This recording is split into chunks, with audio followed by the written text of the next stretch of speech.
தேர்தலில் திமுக உடனே கூட்டணி இல்லைன்னு சொல்லி உங்களால சொல்ல முடியுமா சார்? இல்லை, இது கேப்டனே சொன்னதை நான் திரும்பியும் சொல்கிறேன். அரசியல் நண்பனும் இல்லை எதிரின்னு சொல்லியிருக்காங்க. அதனால இனி நம்ம நெக்ஸ்ட் என்ன நடக்கும்னு நம்மளுக்கு தெரியாது. அதனால இனி வரப்போகிற தேர்தல் யாரோட கூட்டணி வைப்போம் இல்லை அப்படின்னு எங்கள் பொதுச்செயலர் திரு பிரேமலதா விஜயகாந்த் ஜனவரி 9 தேமுதிக மாநாட்டில் சொல்கிறேன்னு சொல்லியிருக்காங்க. அது வரைக்கும் கொஞ்ச நாள் காத்திருக்கேன். உங்களோட கேள்விக்கு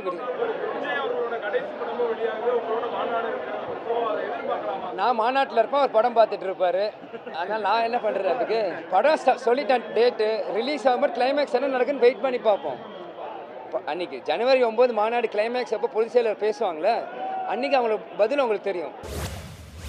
திரு விஜய் அவர்கள் கரூருக்கு முன் பிஜேபி திமுக இரண்டையும் எதிர்ப்பதாகத்தான் அவர் பகிரங்கமாக அறிவித்தார்.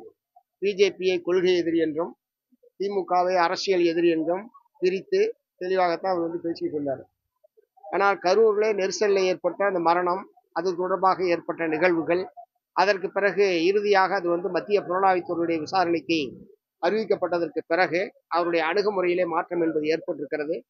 பிஜேபி எதை செய்தாலும் அதை பற்றி எந்த கருத்தும் சொல்லாமல் மௌனம் சாதிப்பது என்கிற ஒரு அணுகுமுறையை கரூருக்கு பின் அவர் மேற்கொண்டிருக்கிறார்.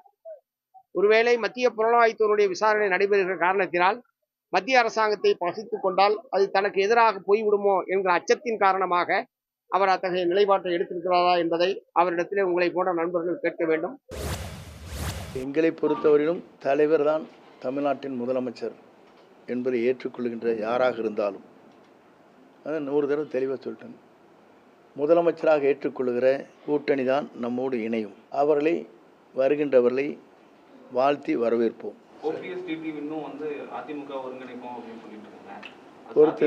பொறுத்திருந்து பாருங்கள், எப்படி இணையப் போகிறது, யாரோடு இணையப் போகிறார் என்பதை காலம் பதில் சொல்லும். என்னை பொறுத்தவரையிலும் 72 புரட்சித் தலைவர் இயக்கத்தை துவங்குகிற போது அன்றைக்கு சொன்னார்கள், இந்த கட்சி 100 நாள் கூட இருக்காது, சினிமா படம் மாதிரி 100 நாள் அல்ல, அவர் உயிருள்ள வரை அவர்தான் தமிழ்நாட்டின் நிரந்தர முதலமைச்சர். 10,000 மைலுக்கு அப்பாலை சிகிச்சை பெறுகிற போது கூட அவர்தான் முதலமைச்சர். பவனி வந்தார். அதே நிலை தான் இன்றைக்கு இருக்கிறது. தமிழகம் வரார் அமித்ஷா, பொங்கல் விழாவில் பங்கேற்கிறார். அரசியலில் மாற்றம் மிகப்பெரிய மாற்றம் ஏற்படும்னு பாஜக பொதுச் செயலாளர். மாற்றம்னு ஒன்று இருக்குதுண்ணா. இதுவரை இந்த மண்ணில் நிலவுன அரசியல் இருக்குல்ல, இந்தியம் திராவிடம் இந்த கட்சிகளுடைய ஆட்சி முறை இருக்கு இல்லையா, இதை மொத்தமாக இந்த ஆட்சி இதை மாற்றுவது தான் மாற்றம். சும்மா இவர் வந்தால் மாறிடுமா, அமித்ஷா வந்தால் மாறிடுமா, 1000 அமித்ஷா வந்தாலும் அதே தான் இருக்கும், அதே தான் இருக்கும். நீங்கள் என்ன மாறுதல் செஞ்சாலும் எடப்பாடியை முதலமைச்சராக தானே பாடுபட போறிய. சொல்லுங்கள், என்ன மாறுதல் வந்துடும் சொல்லுங்கம்மே.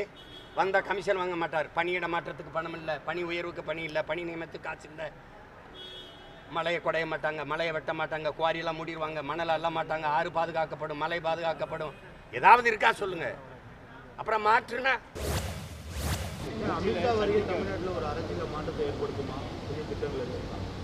அமித்ஷா எப்போ வந்தாலும் ஒரு மாற்றங்களை உண்டு பண்ணிட்டு தான் போவார். அதனால் அது என்ன மாதிரி மாற்றங்கள் வந்து போன முறை தானே தெரியும் உங்களுக்கு. சீமான் 1000 அமித்ஷாக்கள் வந்தாலும் தமிழ்நாட்டில் ஒன்றும் நடக்காது சொல்லியிருக்காரு. 1000 வந்தால் நடக்காது, ஒரு அமித்ஷா இருந்தால் போதும், உள்துறை அமைச்சா மட்டும் இருந்தாலே போதும்.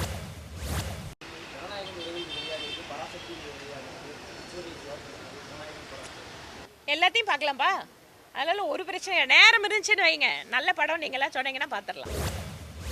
செல்லூர் ராஜு மீண்டும் முதலமைச்சர்னு சொல்லிட்டு ஒரு வார்த்தையை சொல்லியிருக்காரு. அது எதை நோக்கி சொல்லியிருக்காரு? யார் அவர் ஆகணுங்கிறாரா? இல்லை, மீண்டும் முதல்வர் ஆவாரு அப்படின்னு யாரை சொல்றாரு? அவரை கேளுங்க. அதாவது மீண்டும் எடப்பாடியார் அப்படின்னு சொன்னாங்க, அது ஓகே.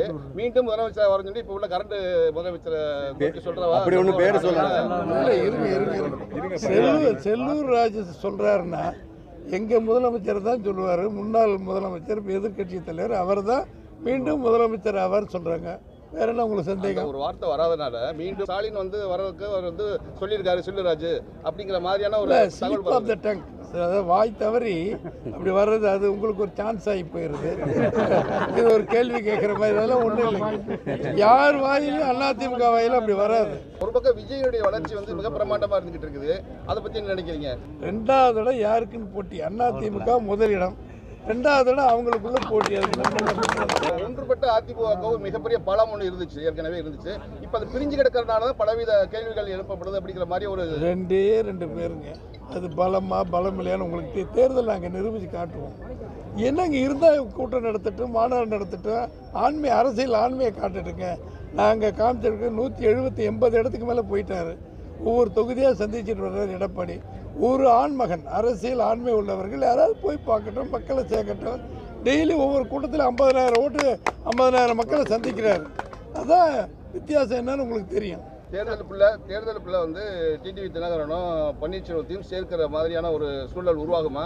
அதை வந்து அது வந்தால் நீங்கள் வைத்துக்கிறீங்களா? இல்லைங்க, இதெல்லாம் பொதுச் செயலாளர் ஏற்கனவே பதில் சொல்லிட்டார். பொறுமையாக இருங்க. இந்த ஜனவரி போனதுக்கு முன்னாடி தைப்பொங்கல் அதுக்குள்ளே எல்லா ரிசல்ட் வரும். பாட்டாளி மக்கள் கட்சி 2ஆ பிரிஞ்சிருக்கு. ஆனால் உங்களுக்கு கூட்டணிக்கு பாதிப்பு இருக்குமா? 2ஆ பிரிஞ்சாவே பாதிப்பு ஏற்பட தானே செய்யும். அது எப்போ ஒன்றா சேர்றாங்களோ சேரட்டும், அப்போ பார்த்துக்கலாம். உடனுக்குடன் செய்திகளை தெரிந்து கொள்ள சன் நியூஸ் பெல் ஐகானை கிளிக் பண்ணுங்க.